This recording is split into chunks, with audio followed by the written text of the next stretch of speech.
Dernier invité de cette première partie, islamologue, docteur en histoire des religions, et je disais aussi, évidemment, disciple de Manitou. On attend le tome 3 des Étincelles de Manitou. C'est pour bientôt, oui, j'espère cette année. Hein, bon, on viendra en parler peut-être. Et je crois que ça sera un tome qui sera plus volumineux que les autres. Oui, voilà, on en reparlera quand il sortira. Et auteur donc de ce livre dont je parlais tout à l'heure, intitulé Le djihad de la théorie aux actes. Alors, on a compris que ce soir, on essayait de travailler sur ce triangle Occident, Israël, Islam. Donc, on a vu avec Florence Bergeau-Blaclair comment l'islam s'était lancé en quelque sorte dans cette guerre contre l'Occident. On vient de voir avec Georges Bensoussan comment l'Occident regardait Israël. Et on va, avec vous, se mettre du point de vue israélien maintenant et voir comment Israël fait face, d'une part, à l'islam, d'autre part, à l'Occident. On commence peut-être par l'islam. Où en sommes-nous aujourd'hui, Ephraim Herrera, sur cette question du rapport Israël-Islam et surtout dans le contexte dans lequel nous sommes, évidemment? Je crois que plutôt que le regard israélien, je vais parler d'un regard hébraïque. D'accord? Puisque je suis élève de Manitou. Et je crois que le grand enseignement de Manitou a été que le critère par lequel on juge les événements, c'est le critère moral. Le salut passe par le comportement des individus et des peuples. Et c'est selon leur comportement qu'ils sont jugés, selon une morale qui est une morale absolue, qu'on a toujours décrite de manière claire en Israël.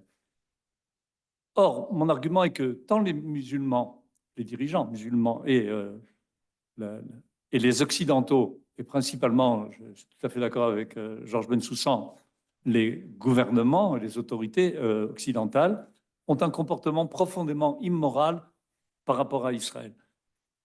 Je crois que plutôt que de parler d'antisémitisme, qui a été classique pendant 2000 ans, il faudrait parler d'un anti-hébraïsme.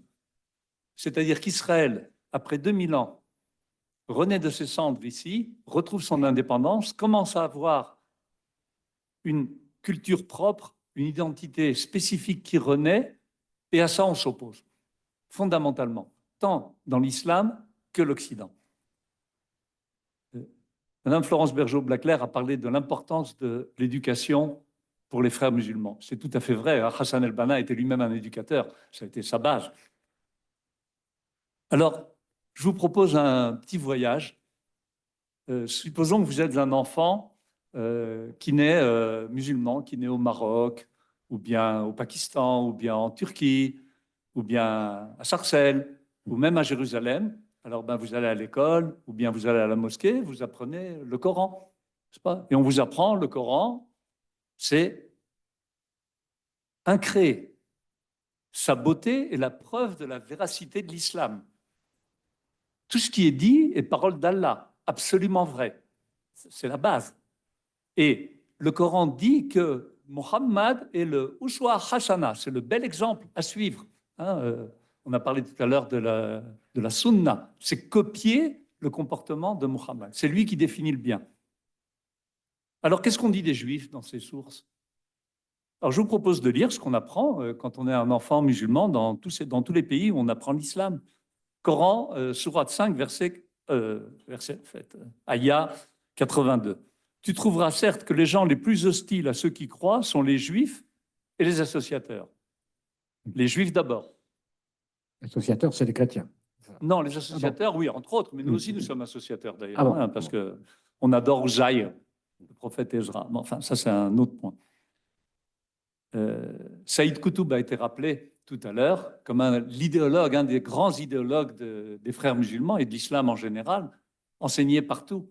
Il a écrit un livre qui s'appelle Marakatuna Ma'a el-Yahoud, notre guerre contre les Juifs.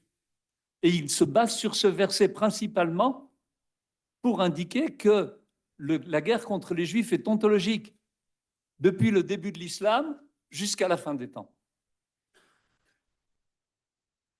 Alors il continuera à apprendre le Coran, et puis il va apprendre, même sourate 5, verset 60, ce qu'Allah a maudit, contre qui il s'est courroucé, et ce dont il a fait des singes et des porcs.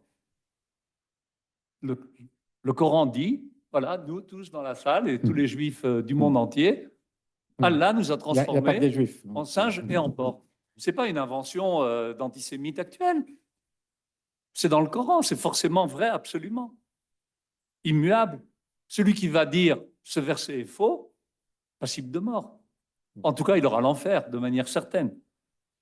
Ensuite, il va grandir, il va apprendre les deux grandes autres sources de l'islam qui sont la Sirat Rasulullah, c'est-à-dire la biographie du prophète Mohammed, de celui qu'il considère comme prophète, et le hadith. Le hadith, ce sont les faits et gestes du prophète tels qu'ils ont été rapportés par ses proches, pour faire court. Il y en a deux spécifiquement qui sont plus fiables, Sahih al-Bukhari et Sahih Muslim, et voilà ce qu'il apprend. Je vous cite Sahih al-Bukhari, mais Muslim dit la même chose. L'heure ne viendra pas jusqu'à ce que les musulmans combattent les juifs et que les musulmans les tuent, jusqu'à ce que le juif se cache derrière un mur ou un arbre, et le mur ou l'arbre diront « Ô musulmans, ô serviteurs d'Allah, voici un juif derrière moi, viens et tue-le. »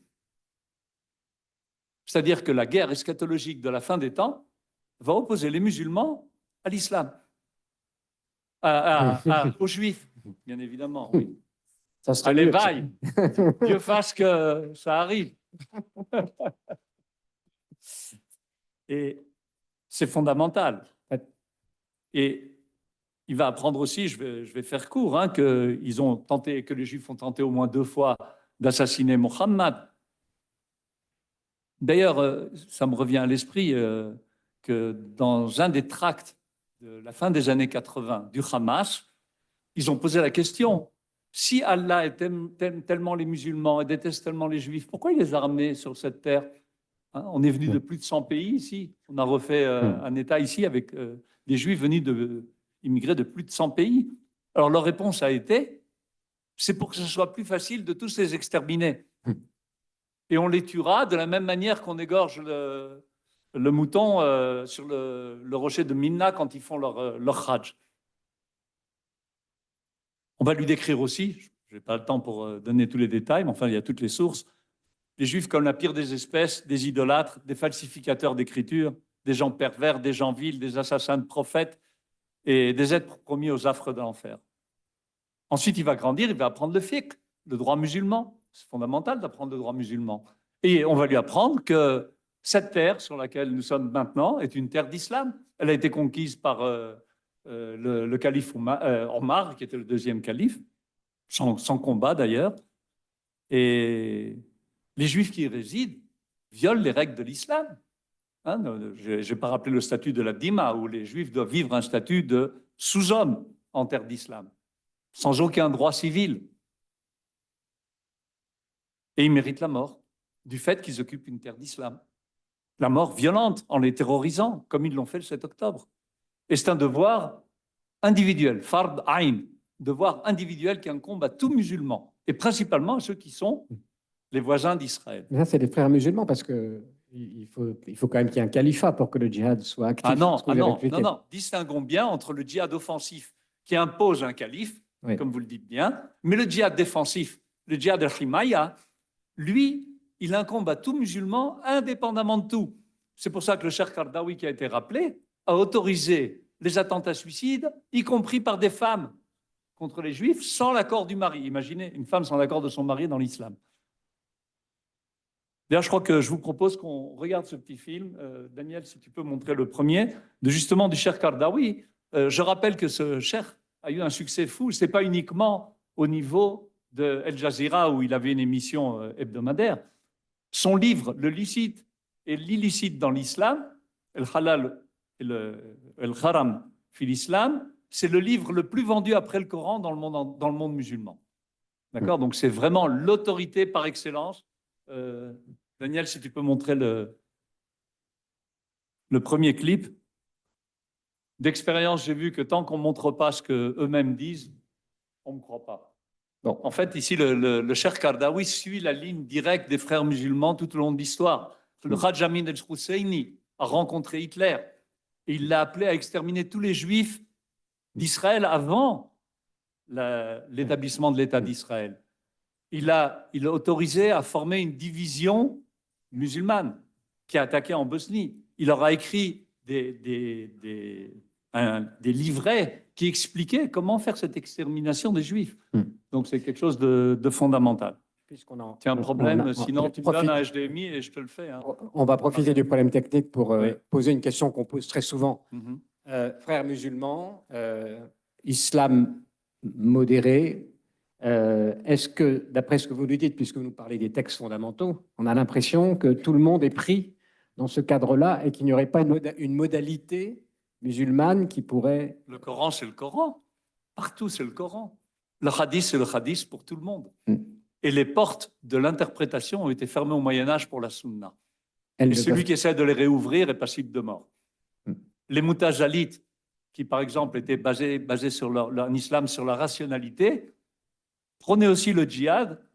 Et il suffit de regarder quel a été le sort des Coptes en Égypte sous régime mutajalite pour comprendre de quoi il s'agit. Les soufis, j'écris mon doctorat sur ce sujet, leur djihad des cœurs ne vient jamais remplacer le djihad guerrier. Au contraire, ça fait une synergie positive. L'université d'Al-Azhar, qui est la grande université qui donne le droit sunnite pour le monde entier, a pris le soutien du Hamas tout de suite après le 7 octobre. On va pouvoir écouter. On va regarder le premier livre. سلط عليهم طوال التاريخ من يؤدبهم نتيجة إفسادهم. آخر تأديب كان تأديب هتلر، ما فعل بهم وإن كان مبالغوا في الأمر ما بلغوا، ولكن استطاع أن يعني يوقفهم عند حدودهم، وكان هذا أدبا إلهيا، تأديبا إلهيا، عقابا قدريا لهؤلاء. والمرة القادمة إن شاء الله ستكون على أيدي المؤمنين. كل ما أتمناه في ختام كلمتي هذا أن يهيئ الله لي في ختام حياتي فرصة للذهاب إلى أرض الجهاد والمقاومة على كرسي متحرك، فأطلق رصاصة على أعداء الله اليهود،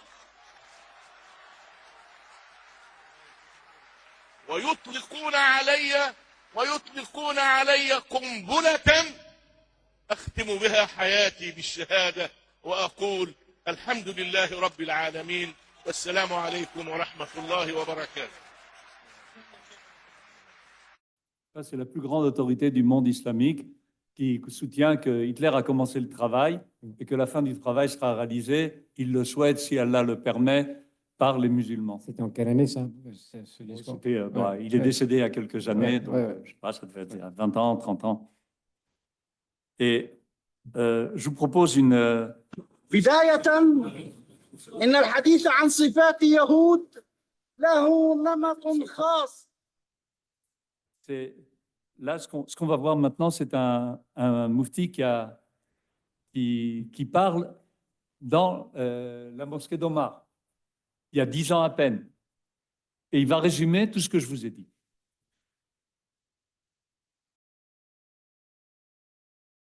بداية إن الحديث عن صفات يهود له نمط خاص، لأننا نتحدث عن قوم لم تبقى صفة قبيحة إلا ووسموا بها، وكانوا أئمة فيها يعلمون غيرهم فنونها، خصوصا أن هذه الصفات التي سطرها القرآن الكريم وصورها في أبشع صورة من خلال اللقطات البشعة لحياة يهود في شتى المجالات، هذه الصفات لا زالت كما هي قديما وتتكرر حديثا، لا بل والله لقد ازدادت بشاعة وسوءا لتطور وسائل الإفساد والإجرام في هذا العصر. فيهود والله شر خلق الله، وهم شر من وطأ الحصى وعلى سطح هذه البسيطة مشى. هم قوم قتلة للأنبياء. ابن القيم يقول بأنهم قتلوا 70 نبيا في يوم واحد، وقتلوا ما يزيد على 10,000 نبي، وحاولوا مرتين على ما نعلم قتل نبينا محمد صلوات ربي وسلامه عليه. يهود هم القوم الذين جعل الله منهم القردة والخنازير، يهود هم القوم الذين ضربت عليهم الذلة والمسكنة. واليوم نحن نعيش الزمان الذي اقترب فيه بإذن الله قتال يهود، مصداقا لحديث نبينا محمد صلى الله عليه وسلم: تقاتلون يهود حتى يقول الشجر والحجر يا عبد الله يا مسلم هذا يهودي ورائي تعال فاقتل. وأقولها ليهود علنا: لقد آن أوان ذبحكم، لقد آن أوان قتالكم، لقد آن أوان قتلكم، وإنا بإذن الله لها، نحن والمسلمين الصادقين المخلصين وجيوش دولة الخلافة الإسلامية التي ستأتي إلى هذه الأرض لتحررها من أدناسكم. ونحن ننتظر اليوم وننتظر اللحظة التي يحين فيها موعد ذبحكم، وإنا لكم بإذن الله عز وجل. فافعلوا الآن ما شئتم، لكم الكرة الآن، لكم القوة الآن، اقتلوا، اذبحوا. شكى منكم الحجر وشكى منكم الشجر وشكى منكم البشر. لا تبقوا بالله عليكم يا يهود في قلوبنا ذرة رحمة لكم، لأنه حين يحين ذلك اليوم يوم ذبحكم فإنا سنذبح ولن نرحم. اللهم عجل بهذا اليوم يا الله، اللهم عجل بيوم يهود يا الله، اللهم عجل بيوم قتلهم، اللهم عجل بيوم قتالهم، اللهم عجل بيوم ذبحهم، اللهم عجل بيوم تطهير الأقصى من أدناسهم. Pour répondre à ta question, Antoine, c'est ce qu'on enseigne dans tout le monde musulman. J'ai fait une recherche aujourd'hui en cherchant en arabe. J'ai cherché La taqum sa'atu حتى يقاتلوا المسلمون اليهود فيقتلهم المسلمون. C'est le début de ce hadith. Il y a des milliers de réponses dans YouTube et tous disent la même chose que ce qu'on vient d'entendre ici. Celui-là, il a tout résumé d'un coup. Mais c'est ça qu'on apprend dans toutes les écoles. 1,5 milliard de personnes qui étudient le Coran. C'est ça l'enseignement. C'est immoral au possible. Est-ce que vous voulez terminer sur votre exposé sur ce que vous avez prévu, ou j'ai une question à vous poser par rapport à l'islam? Oui, par rapport à l'islam, oui. Et par rapport à Israël. Je crois qu'il y a un dernier point qui est important, et je vais montrer un troisième clip par rapport à ça, qui est fondamental. C'est que beaucoup de gens pensent qu'il suffirait de donner des territoires pour que la paix s'instaure.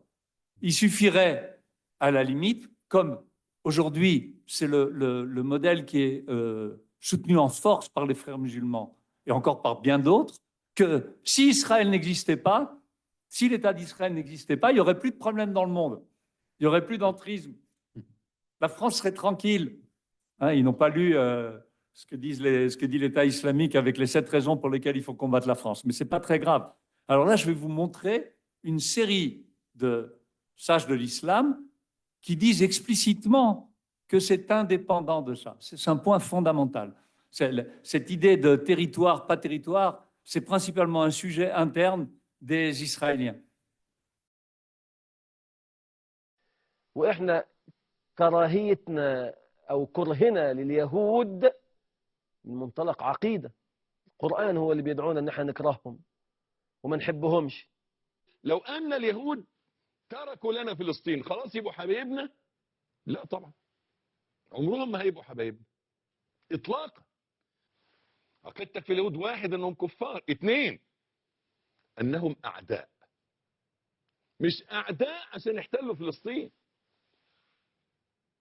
وإنما هم أعداء ولو لم يحتلوا شيئا. نحن نعادي يهود حتى ولو أعادوا إلينا فلسطين لأنهم كفار. هؤلاء هم اليهود باختصار. وإن لنا عندهم نحن المسلمين لثأرا لا والله لن ينقضي إلا باستئصالهم بإذن الله تعالى، لأنهم حاولوا ابتداء قتل نبينا صلى الله عليه وسلم مرات. أعداء المسلمين بعد إبليس هم اليهود. من الذي قال ذلك؟ الله. Vous en avez encore un, je crois, parce qu'après on va, on va être, on va plus pouvoir continuer, quoi. Je voudrais quand même. Je suis désolé, mais c'est important. Il faut regarder les choses en face, comme l'a dit Florence Bergeau-Blaclair. Si on ne veut pas reconnaître que quelqu'un nous a déclaré la guerre, alors on va la perdre de manière certaine. La première chose, c'est de prendre conscience qu'il y a une guerre qui nous est déclarée, et particulièrement contre les Juifs. Particulièrement contre les Juifs. On m'a opposé souvent l'idée il y a eu l'âge d'or espagnol. Alors j'ai publié un article chez le professeur Trigano dans la revue Pardes qui montre que l'âge d'or espagnol a bien lieu. On connaît les grands sages du Moyen-Âge en Espagne. Il a eu lieu malgré l'islam. Ce sont les autorités berbères qui étaient des musulmans, mais qui avaient intérêt à avoir ces juifs à leur service, comme Shmuel Anaguid, et ils l'ont fait avec l'opposition virulente des chefs spirituels de l'islam de l'époque. Et ça s'est terminé en 1066 à Grenade avec un pogrom qui a fait plusieurs milliers de morts et qui a toutes les caractéristiques de ce qui s'est passé le 7 octobre. C'est pas nouveau. Et donc en fait, on nous accuse de beaucoup de choses, y compris les musulmans. On va en venir peut-être probablement après par rapport à l'Occident. On nous accuse de commettre un génocide. Alors, je vais donner un simple chiffre, d'accord ? 1997, environ 1 million d'habitants à Gaza. 2017, environ 2 millions d'habitants à Gaza. Alors, avec un génocide qui fait passer une population en 20 ans de 1 million à 2 millions, il y a quelque chose qui ne va pas.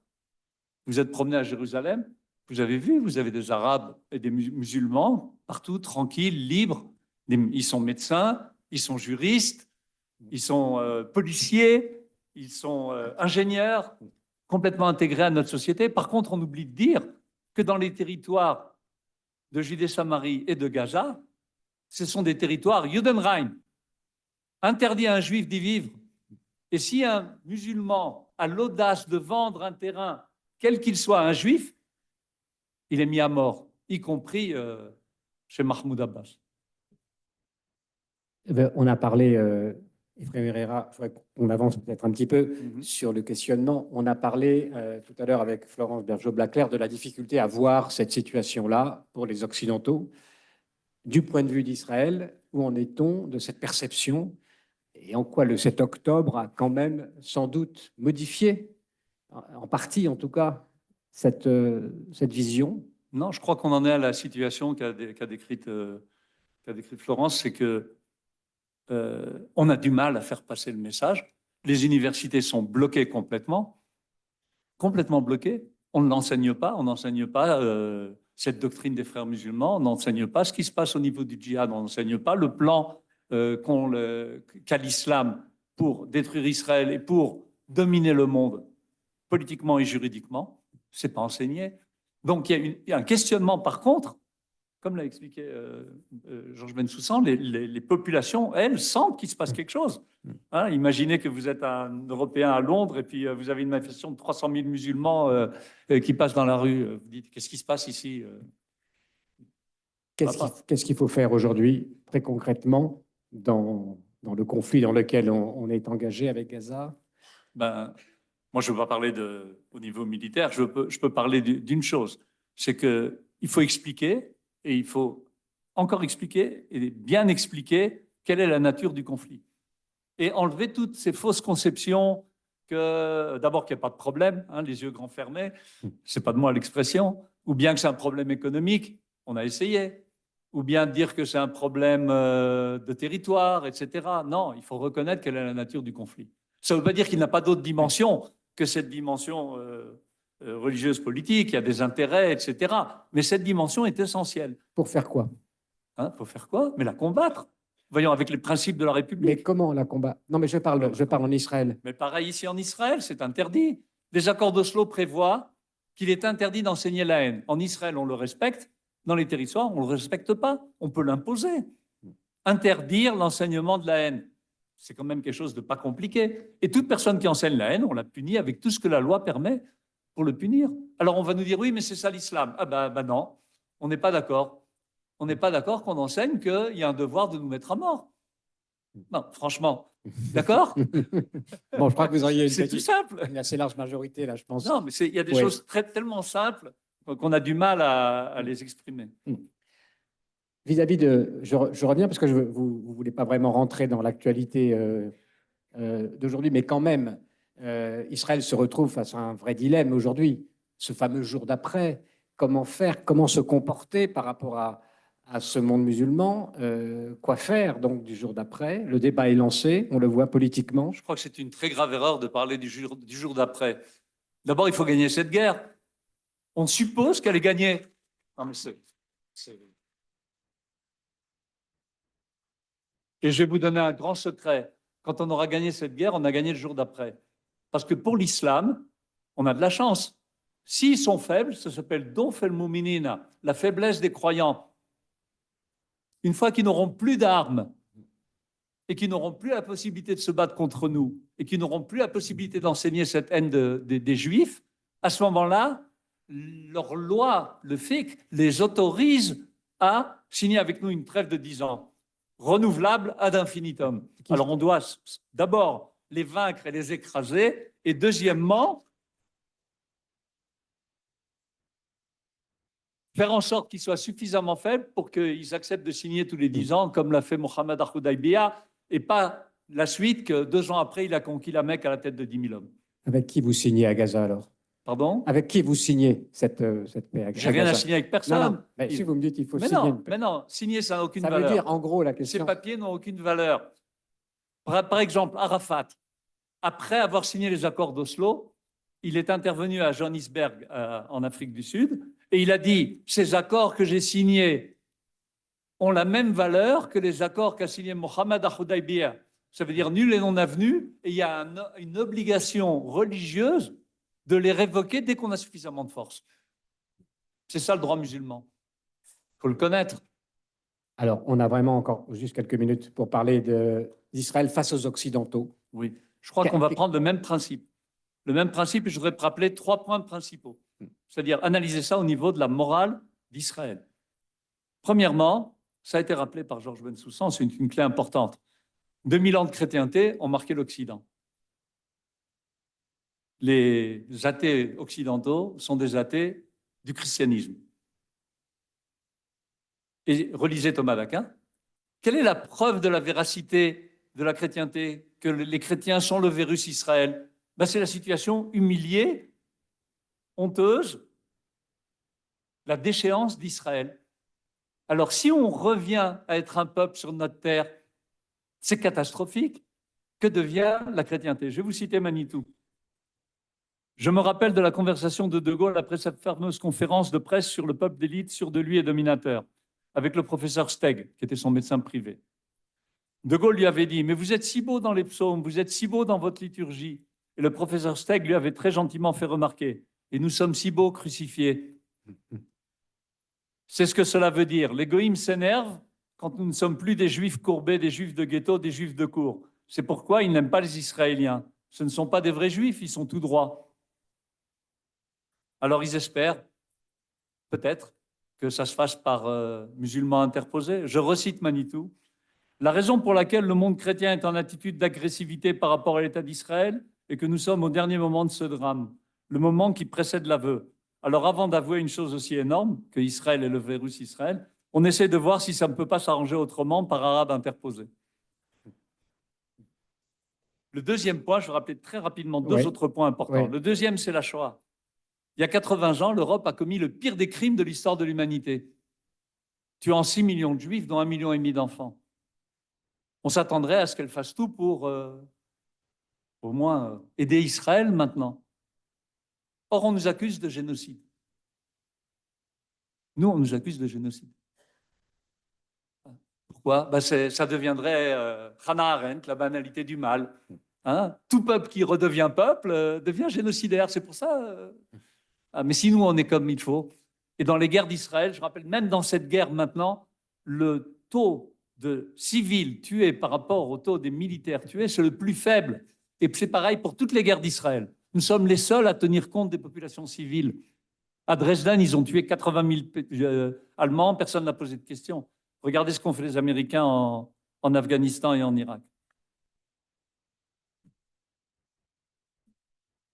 Et le troisième point, et le dernier, c'est sur la nouvelle gauche antisémite, qui justifie les actes horribles commis par le Hamas et de nombreux civils. La base, à mon avis, est à retrouver chez Frantz Fanon, Les damnés de la terre. Hein, c'est un psychiatre, je vais très vite. Pour lui, les descendants de colonisés portent la responsabilité, sont en fait les prisonniers de la colonisation, même en tant que descendants. Et les colonisateurs et les descendants de colonisateurs sont aussi responsables. Ils portent ça quasi génétiquement. C'est déjà le début du wokisme. Voilà. Et on se libère, le descendant de colonisé se libère en agressant le descendant de colonisateur. D'abord, c'est immoral complètement. Mais deuxièmement, on est colonisateur de quoi?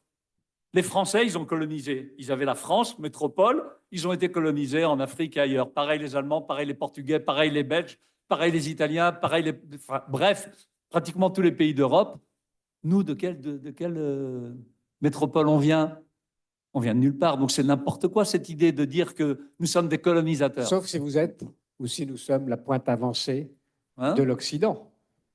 Ça, c'est leur thèse, que nous sommes le point d'avancée de l'Occident. D'ailleurs, je voudrais rappeler que de 48 à 67, pendant 19 ans, tous ces territoires étaient sous contrôle jordanien. Quelqu'un a parlé d'un État palestinien à l'époque, pendant 19 ans, personne. Jérusalem était aux mains des Jordaniens. Quelqu'un a dit la ville sainte pour l'islam. Aucun dirigeant musulman n'est venu pendant ces 19 ans sur ce que les Français ont la honte d'appeler l'esplanade des mosquées, qui est l'esplanade du temple.